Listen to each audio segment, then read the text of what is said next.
내가 매우 싫어하고 성내며 여호와께 기도하여 이르되 여호와여 내가 고국에 있을 때에 이러하겠다고 말씀하지 아니하였나이까.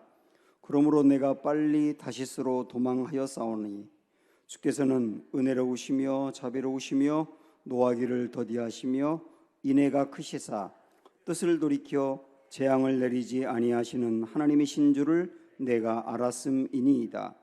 여호와여 원하건대 이제 내 생명을 거두어 가소서. 사는 것보다 죽는 것이 내게 나음이니이다 하니 여호와께서 이르시되 내가 성내는 것이 옳으냐 하시니라. 아멘. 네, 많이 오시니까 좋네요. 둘러보시면서 서로 인사 좀 하시죠. 오랜만에 우리 주미아 권사님도 오셨는데 네, 서로 반갑게 인사하겠습니다. 사랑합니다. 축복합니다.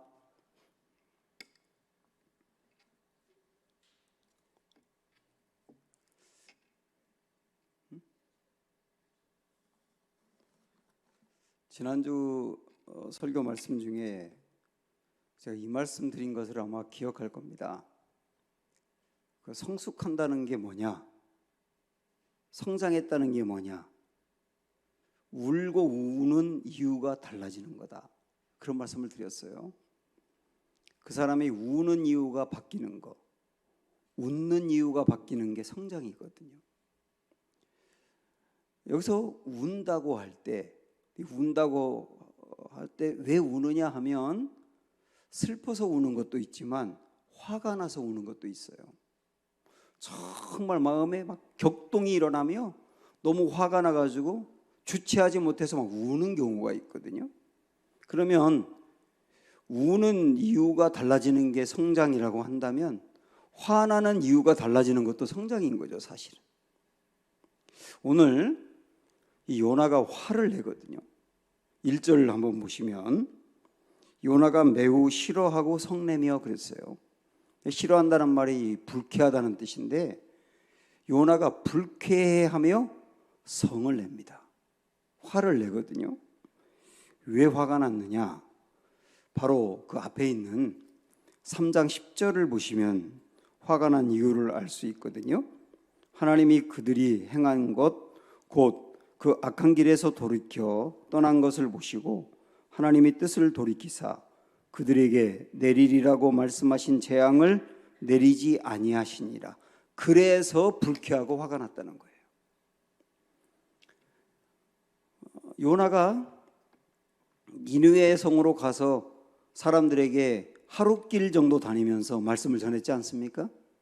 당신들이 회개하지 않으면 심판을 받는다.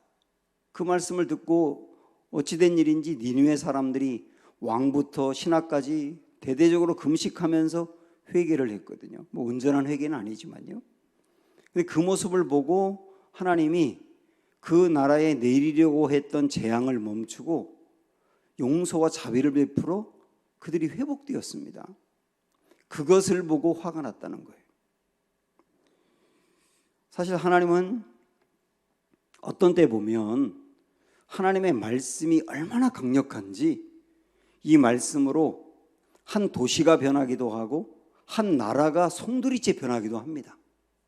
제가 여러 차례에 걸쳐서 이렇게 이런 변화들에 대해서 부분 설교했던 때가 있었는데 그 중에 그 남미에 있는 콜롬비아 칼리라고 하는 도시는 완전히 마약의 소굴이었는데 최고로 남미에서 경건한 도시가 됐거든요.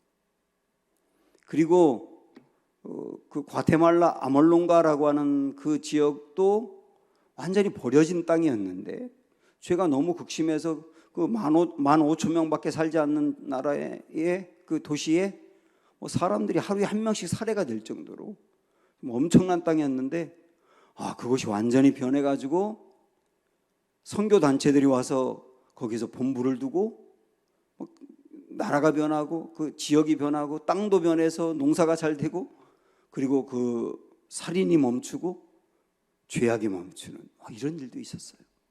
그리고 아프리카의 우간다 같은 나라는 그 나라가 아프리카에서 가장 그 못 살고 범죄가 많고 독재가 심한 세 나라 중에 하나였는데 그 나라가 완전히 뒤바뀌어가지고 아주 경건한 나라가 되고 아프리카에서 한때, 지금은 또 그렇지는 않지만 한때 가장 발전하는 나라 중에 하나가 되었고, 있을 수 없는 변화들이 이렇게 일어났거든요. 성경에 보면 지난주에 우리가 봤던 에베소의 변화 이런 것도 있겠고요. 지금 우리가 보고 있는 니느웨의 변화 이런 것들도 하나님의 말씀으로 도시와 나라가 변한 겁니다. 정말 놀라운 일들, 우리 하나님의 말씀은 그런 능력이 있어요. 그러면 요나가 자기가 가서 복음을 전했는데 그 복음을 듣고 나라가 바뀌고 하나님이 용서해서 은혜를 베풀었다. 그러면 웃어야 되잖아요. 웃음의 이유가 이렇게 바뀌어야 되잖아요. 요나에게. 그게 성숙인데, 그런데 웃어야 될 순간에 요나는 어떻게 하느냐면 화가 날 정도로 우는 거예요. 너무 화가 날 정도로 우는 거예요. 여기에 요나의 아주 미성숙한 문제가 있는 겁니다. 그런데 이런 문제는 요나에게만 있는 게 아니라 깊이 파고 들어가니까 우리에게도 있는 거예요. 한번 우리의 그런 문제는 무엇인지를 볼 수 있어야 합니다. 자, 요나가 화가 나서 하나님께 말하는 것을 한번 2절 보시면 이렇게 말합니다. 2절, 여호와께 기도하여 이르되, 이건 뭐 기도도 아니에요 사실은.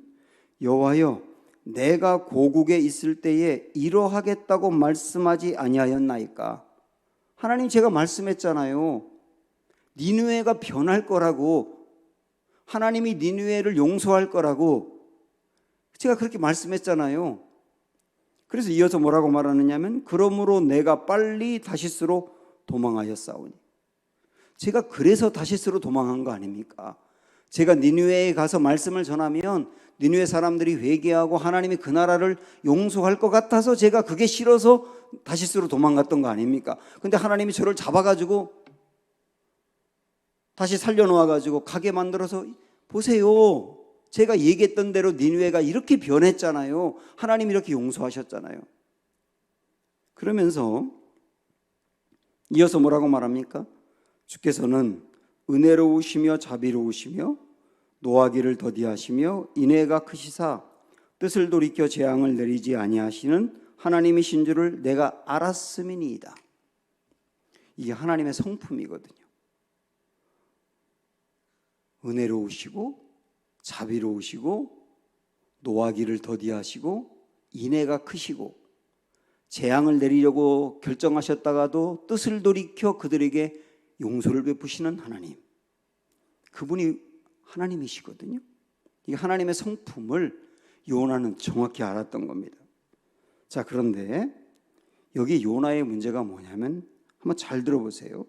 요나의 문제는 뭐냐면, 이런 하나님의 성품, 자비로우시고 은혜로우시고 노하기를 더디하시고 인애가 크시고 뜻을 돌이켜 재앙을 내리지 아니하시는 이런 하나님의 성품이, 그 성품 때문에 나를 용서해 주신 것은 정말 좋아요. 내가 하나님의 품을 떠나서 다시스로 도망했는데 풍랑을 만나 죽을 뻔했는데 나를 하나님이 물고기 뱃속에서 다시 건져내신 이 자비와 은혜와 노하기를 더디하심과 인애, 뜻을 돌이켜 재앙을 내리지 않은, 이거는 너무 좋아요. 그러니까 하나님의 은혜와 사랑이 저에게 나타난 것은 좋아요. 그런데 하나님의 그 성품이 니느웨에 나타난 게 싫어요. 그러는 거예요. 그 하나님의 좋은 성품이, 용서하시는 그 성품이 니느웨 같은 사람들에게 나타난 거, 저는 그건 싫어요. 저에게만 나타난 건 뭐 좋겠어요. 근데 저 사람에게 나타난 건 그건 싫어요. 이 요나의 문제인 거예요. 요나의 이 문제 속에는 어떤 이해가 있느냐면, 주님, 저는 주님 앞에서 온전하지 않은 거 인정합니다. 그러나 어느 정도는 사랑을 받을 만한 자격이 있는 사람인 거죠. 자기는. 물론 온전하다고는 인정하지 않겠어요. 그러나 어느 정도는 괜찮은 사람이죠. 그런데 아무리 봐도 조금도 괜찮아 보이지 않는 그 사람들까지도 용서하는 것, 저와 똑같은 용서를 그가 받는 것, 그건 싫겠어요. 그건 마음으로 받아들여지지 않아요. 이런 마음인 겁니다. 지독하게 자기의가 강한 거죠. 유대인들은, 우리들은 하나님의 특별한 사랑을 받는 사람들, 그리고 우리들도 잘못을 범하긴 했지만 그래도 어느 정도는 괜찮은 사람들. 그런데 이방인들은 하나님의 사랑을 받으면 안 되는 나쁜 놈들. 이 구도가 너무 명확한 거예요. 게다가 유대인을, 하나님의 사랑하는 유대인을 괴롭히는 니느웨에 절대 하나님이 거기를 사랑하면 안 된다고 생각을 하는 거예요. 근데 하나님이 거기를 사랑하거든요. 그거 용납하지 못하겠다는 거예요. 저는 이 요나의 이 문제를 이렇게 묵상하면서 딱 스쳐가는 단어가 있었는데, 그게 뭐냐면 요나가 이러는 겁니다. 하나님께. 하나님, 하나님의 사랑이 많으신 건 알겠는데 하나님의 사랑이 너무 해픈 게 문제예요. 이러는 거예요. 하나님의 사랑이 너무 해퍼요. 사랑을 주어도 주면 안 되는 사랑까지도 사랑하니 너무 해퍼요. 그건 싫어요. 이러는 거거든요. 하나님의 해픈 사랑. 사실 다른 거 다 떼고 그 하나님의 해픈 사랑이 나에게 나타났다고만 생각하면 정말 감사한 거예요. 저도 여러분도 마찬가지. 저 개인도 하나님의 그 사랑이 해프지 않고서야 나 같은 사람을 목사로 세울 수 있었나? 나 같은 사람을 어떻게 구원해낼 수 있었나? 하나님의 사랑이 지나치게 해프지 않고서야 어떻게 나 같은 사람을 위해서 예수님이 십자가 지셨나? 목사로 세운 것까지 그것도 잘 이해가 안 되지만 목사로서 흠이 많고 부족한 저를 계속 지금까지도 목사로 쓰시는 그 해픈 사랑, 그거 생각하면 오직 나오는 답은 뭐냐면 감사하거든요. 감사 말고는 답이 없어요. 그런데 이게 나에게 적용할 땐 그렇게 좋은데 그 하나님의 해픈 사랑이 이 사람에게도 이 나라에도 저 나라에도 흘러가는 게 보면, 그걸 보면 그건 정말 이해가 안 된단 말이에요. 이게 요나의 문제이고 어쩌면 우리의 문제가 아니겠느냐는 겁니다. 포도원 품꾼의 비유 생각이 나는데, 여러분 그 비유 잘 아시지 않습니까? 아침에 6시에 와서 부름을 받은 품꾼이 있어요. 많은 사람들이 인력시장에 모여가지고 새벽부터 모여서 자기를 좀 데려가서 일을 시켜달라고, 그리고 하루 품삯을 달라고 거기서 기다리고 있었거든요. 어떤 사람이 와가지고 6시에 와가지고 당신 들어갔어요. 이 사람은 제일 먼저 부름을 받았습니다. 굉장히 기뻤습니다. 이 사람을 쳐다보는 부러워하는 사람들을 질비했는데 자기가 제일 먼저 부름을 받았다고요. 정말 감사했어요. 나 같은 사람을 불러주어서 일을 시켰다는 게 감사했어요. 그런데 조금 후에 또 한 사람이 오고 조금 후에도 한 사람이 오더니 오후 5시에도 한 사람이 와서 6시에 끝나니까 1시간 달랑 일했는데 자기와 똑같은 품삯을 주는 거예요. 자기가 부름을 받았을 때는 정말로 감사했는데 이 은혜다 그랬는데 저 사람도 부름을 받고 저 사람과 내가 똑같은 은혜를 받았을 때는 정말 싫은 거예요. 그래가지고 자기가 받은 감사가 홀랑 사라져버리지 않습니까? 이 비유가 세상의 논리로 볼 때는 금방 이해가 안 되는데 어떤 권사님이 저한테 그런 말씀 하신 적이 있어요. 포도원 품꾼의 비유가 정말 이해가 안 됐는데 그 오후 5시에 부름을 받고 6시까지 1시간 일하고 품삯을 받은 사람이 내 아들이다라고 생각하니까 그냥 이해 정도가 아니라 감사뿐이더라고. 그런 거지 않습니까? 내가 받았다고 생각하면 다 감사하고 받아들여지는데 그 다른 사람에게 흘러간다 그러면 그건 안 되는 거예요. 그래서 우리 중에는, 우리 대한민국 사람들 중에는 일본 사람들에겐 하나님의 은혜와 사랑이 흘러가면 안 돼. 그런 심리가 강하게 있어요. 그래서 일본이 뭐 지진이 7.5도가 났다 그러면 기사를 읽으면서도 어떡하냐 그러면서 마음은 왜 이렇게 기쁜지. 이런 심리가 여러분 없습니까? 왜 웃으세요? 저만 있는 것 같이. 우리에게 있거든요. 그러고 보니 일본에 가서 선교하는 사람들이 정말 귀한 거예요. 니누에 같은 나라 아닙니까, 일본이? 그 나라 가서 그 나라에 죽어가는 생명들을 건져내고 그 나라 사람들을 하나님 살리셔야 된다고 생각하며 무시를 당하면서도 계속 그 나라에 살면서 복음을 증거하는 그 사람들이 정말 귀한 거거든요. 그런데 우리에게도 요나에게도 참 이런 마음이 부족한 것, 나에게 적용하는 잣대와 다른 사람에게 적용하는 복음의 잣대가 너무 다른 것, 그게 4장에서 요나가 화가 난 이유이고 우리의 문제라고 볼 수 있는 겁니다. 이 요나의 자기의, 이거를 제가 요나서 말씀 첫날 드릴 때 탕자의 형하고 비유를 한 적이 있어요. 예수님이 말씀하신 탕자의 비유에서 그 탕자의 형이 바로 요나 같은 이 마음이다. 요나가 하나님의 뜻을 어기고 다시스로 도망한 것은 탕자와 같아. 그런데 니느웨가 복을 받으면 안 되고 니느웨는 멸망해야 된다고 생각하고 니느웨가 용서받은 것을 도저히 용납하지 못하는 것은 또 탕자 형과 같대요. 요나 안에는 이 탕자 같은 마음과 탕자 형의 같은 마음이 둘 다 공존하는 거죠. 우리에게도 마찬가지. 이게 자기의라고 하는 거예요. 한번 디모데후서 3장으로 우리 다 같이 한번 가보세요. 집에서 예배 드리시는 분들도 한번 성경 다 같이 찾아보십시오. 디모데후서 3장.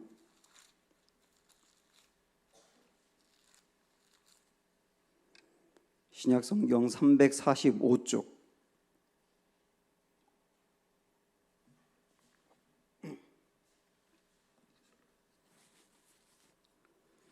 자, 3장 1절부터 쭉 봅니다. 자, 1절 보시면 너는 이것을 알라. 말세에 고통하는 때가 이르러. 말세에 사람들이 짓는 죄를 열거하거든요. 지금부터 2절부터 말세에 사람들이 짓는 죄, 굉장히 많은 죄가 열거되는데 보십시오. 2절 보면 사람들이 자기를 사랑하며, 이렇게 시작을 합니다. 자기를 사랑하며, 그 다음에 돈을 사랑하며, 자랑하며, 교만하며, 비방하며, 부모를 거역하며, 감사하지 아니하며, 거룩하지 아니하며, 3절에 무정하며, 원통함을 풀지 아니하며, 모함하며, 절제하지 못하며, 사나우며, 선한 것을 좋아하지 아니하며, 배신하며, 조급하며, 자만하며, 쾌락을 사랑하기를 하나님 사랑하는 것보다 더하며, 경건의 모양은 있으나 능력은 없고. 쭉 나갑니다. 이게 말세의 사람들의 특징인데, 여기에 말세의 사람들이 범하는 죄를 열거 있지 않습니까? 굉장히 많은 죄를. 그런데 제일 먼저 뭐가 나왔어요? 네? 2절에 제일 먼저 뭐가 나왔습니까? 자기를 사랑하며가 나왔어요. 자기를 사랑하며가 제1번으로 나왔단 말이에요. 이상하지 않습니까? 자기를 사랑하는 거 좋은 거 아닙니까? 우리는 다 계속 그러지 않습니까? 너를 사랑해. 자긍심을 가져. 자긍심을 가지라는 게 자기를 사랑하는 거예요. 그러면서 마음에 다짐하게도 하고 막 이렇게 용기를 불러일으키면서 자기 애를 하라고, 자기를 사랑하라고 말하지 않습니까? 그런데 여기서는 자기를 사랑하며가 죄의 1번으로 나왔다고요. 여기서 말하는 자기를 사랑한다는 게 뭐냐? 나를 칭찬하고 나를 격려하고 자부심을 갖고 그런 것을 말하는 게 아니에요. 여기서 말하는 자기 사랑이라고 하는 것은 뭐냐면 자기 의를 말하는 거예요. 자기 의. 자기 의를 말하는 거라고요. 이게 오늘 요나에게서 보이는 모습이란 말이죠. 이것을 1번으로 이야기하고 있다는 것을 주목해 보셔야 합니다. 우리는 그게 그 죄라고 생각은 안 합니다. 그런데 굉장히 심각하게 본 거예요. 실질적으로 자기 의가 굉장히 강한 사람들이 정말 변하기 어렵고 그리고 어떤 경우는 자기의가 강한 사람이 열심을 낼 경우는 공동체가 힘들어질 때도 있어요. 아마 그래서 자기의를 1번으로 둔 게 아닌가 할 정도로 중요한 문제라는 겁니다. 이 문제를 오늘 요나서 말씀 3절로 가보면 이걸 어떤 방법으로 또 이렇게 이 이야기를 끌고 가느냐면 3절 보세요. 4장 3절. 요나가 그럽니다. 여호와여, 원하건대 이제 내 생명을 거두어 가소서. 나는 사는 것보다 죽는 것이 내게 나음이니이다. 하나님, 저 살고 싶지 않아요. 죽고 싶어요. 차라리 죽는 게 사는 것보다 낫겠어요. 왜 이렇게 말하는 겁니까? 니느웨가 잘 되는 것을 보고 내가 니느웨가 잘 되는 것을 보노니 내 죽는 게 낫다는 거예요.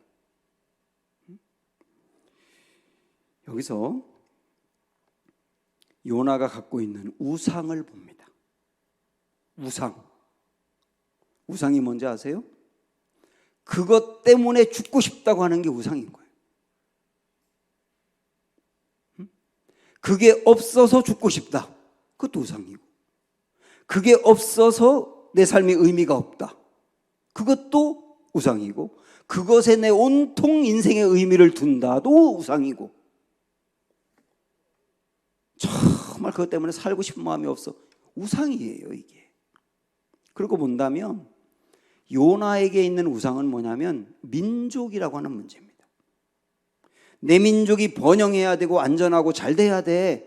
아니, 그런 생각 없는 사람이 누가 있겠어요? 그런 생각 가져야죠. 이게 이제 애국심이고, 성도는 더욱더 애국심을 가져야 되는데 이 애국심이 도가 넘은 거예요. 애국심이 도가 넘어서 우리나라의 번영과 우리나라의 안전이 하나님 말씀보다 훨씬 중요해. 우리나라의 안전과 번영과 하나님의 말씀이 충돌하면 하나님 말씀 버리는 거예요. 그리고 내 나라의 안전과 번영을 찾는 거예요.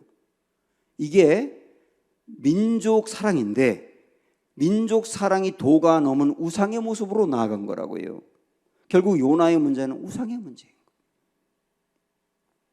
자기의 나라를 사랑하는 건 중요합니다만은 내 나라의 안정과 번영이 너무나 중요해서 다른 나라를 착취하는 건 우상인 거예요. 이런 거에 대해서는 거부하셔야 돼요. 그 보네퍼라고 하는 목사님이, 독일의 목사님이 히틀러가 독일의 영광과 독일의 번영을 위해서 다른 나라를 점령해 가는 것을 반대하고 결국 그것 때문에 죽었지 않습니까? 그렇게 해야 되는 거라고요. 그런데 이것도 그렇지만 또한 내 나라 잘 되기 위해서 다른 나라 망하도록 응원하는 것도 우상인 거예요. 여기 이런 문제, 우상의 문제로 지금 요나가 가지고 있는 것을 볼 수 있단 말입니다. 그래서 이거를 좀 확대를 한번 해보시면, 자, 엘리야를 한번 볼까요? 엘리야가 열왕기상 19장에 보면 오늘 요나가 했던 것과 똑같은 그 고백이라기보다는 탄식을 하죠. 하나님께. 하나님, 저 죽고 싶어요. 저 생명을 거두어 가소서. 죽는 것이 사는 것보다 낫습니다. 엘리야가 그럽니다. 엘리야는 왜 그런지 아세요? 여기 엘리야의 우상이 있는 거예요. 엘리야가 왜 그렇게 하나님께 토로하느냐면, 이 나라가 하나님을 버리고 바알을 섬기고 있고, 이 나라의 왕인 아합과 그의 부인인 이세벨이 나라를 엉뚱한 방향으로 이끌고 백성들은 온통 다 그쪽으로 빠져서 하나님을 저버리고 있는 이 너무나 마음 아픈 현실과 나라의 문제를 살펴보면서 이 나라를 변화시켜야 되겠다. 그래서 다시 하나님을 믿도록 해야 되겠다 하는 그 순결한 마음이거든요. 그 마음은. 그런데 그 마음으로 자기의 목숨까지 걸고 싸웠고 결국 승리했어요. 갈멜산에서 비도 내렸고 또 불도 내리고, 그래서 하나님이 승리하는 것을 보았어요. 근데 그 다음에 나를 데려가서도 그랬거든요. 여기에 엘리야가 가지고 있는 우상이 뭐냐면 이런 겁니다. 내가 이 정도로 열심을 냈으면 이 정도 결과가 나와야지요.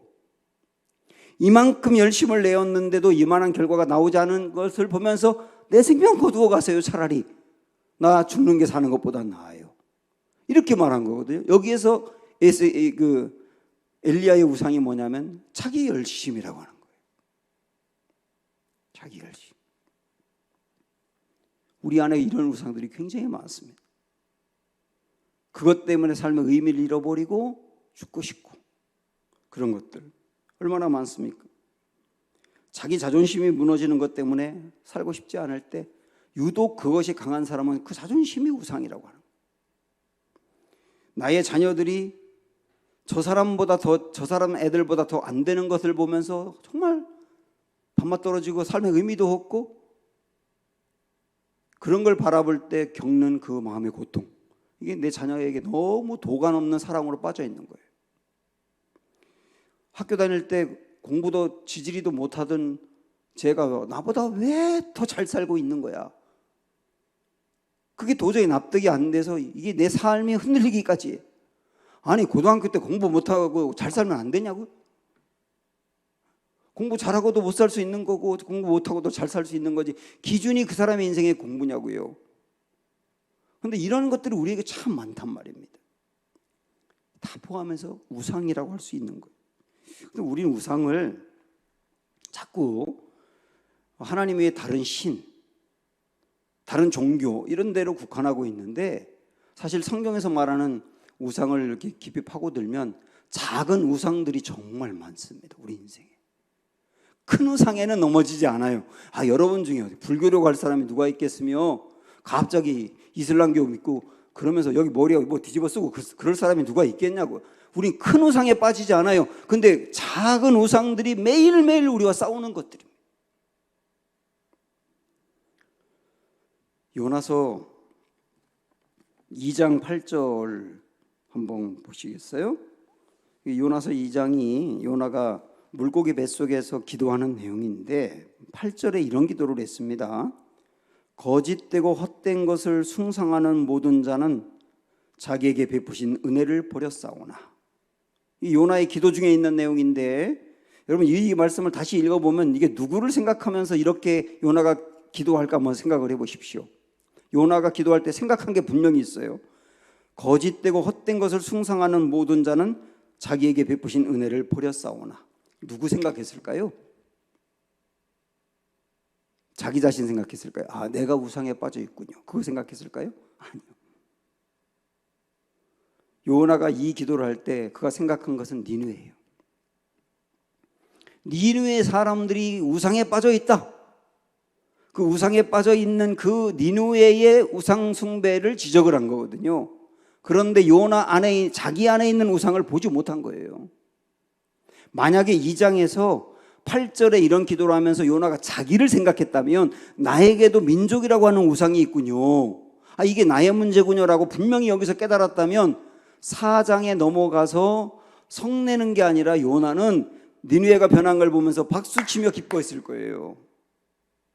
근데 4장에 넘어가서 성내는 걸 보면 2장에서 말하는 이 기도는 자기 자신을 바라본 기도가 아니에요. 니느웨만 생각한 기도예요. 참 그런 겁니다. 니느웨가 우상 숭배하는 것은 보면서 자기 안에 있는 우상을 보지 못한 거.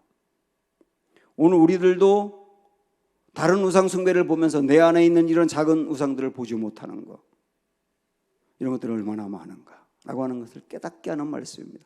오늘 우리는 기도하면서 내 안에 있는 이런 우상들, 이런 부분들이 무엇이든지 다 드러나게 하고 정말 이것을 하나님 앞에 놓고 기도하고, 그래서 이 우상 숭배하지 말라고 하는 주님의 말씀이 여기에 적용되는 그런 단계로 기도를 끌고 가셔야 되는 겁니다. 박넓굴 신앙이라고 제가 좀 뜬금없게 제목을 잡았는데요. 사실은 다음 시간에 우리가 볼 요나서 마지막 말씀에 박넝쿨 얘기가 나옵니다. 근데 이게 오늘 제가 말씀드린 이유가 뭐냐면 결국 이런 문제가 요나에게는 박넝쿨 신앙이기 때문에 그렇습니다. 요나가 말이죠, 다음 시간에 보겠지만 하나님께서 요나에게 갑자기 그 뜨거운 햇빛 가운데 박나무가 이렇게 막 급격하게 커가게 하더니 거기에 굉장히 그늘이 이렇게 형성되게 만들어요. 그러니까 요나가 자기를 가려줄 그늘이 생긴 것 때문에 그렇게 기뻐하는 거예요. 그건 뭐냐면 내게 조금만 유익이 되는 것만 봐도 그렇게 기뻐해요. 그런데 니느웨, 그 나라가 한 나라입니다. 한 도시입니다. 10만이 넘는 사람들이 살고 있는 이 엄청나게 큰 도시, 이때 당시에 그 도시가 완전히 멸망하려고 했다가 그 10만 명이 넘는 사람들이 하나님의 은혜로 살아나고 달라진 거예요. 굉장히 놀라운 변화 아닙니까? 그 엄청난 변화를 보면서도 전혀 기뻐하지 아니하고 오히려 화를 내며 자기의 조금의 유익, 그거에 안달하고 그거에 집착하고 있는 그런 모습들, 그게 박넝쿨 신앙이라는 거죠. 오늘 바로 요나에게서 보여진 그 모습이죠. 사랑하는 여러분, 오늘 주신 이 말씀이 우리에게 정말 내 자신을 깊이 돌아볼 수 있고 새롭게 내 신앙을 점검해 볼 수 있는 기회가 되기를 주님의 이름으로 축원합니다. 찬양합니다. 하나님의 사랑을 우리 생각하시면서 그 사랑 부르겠습니다.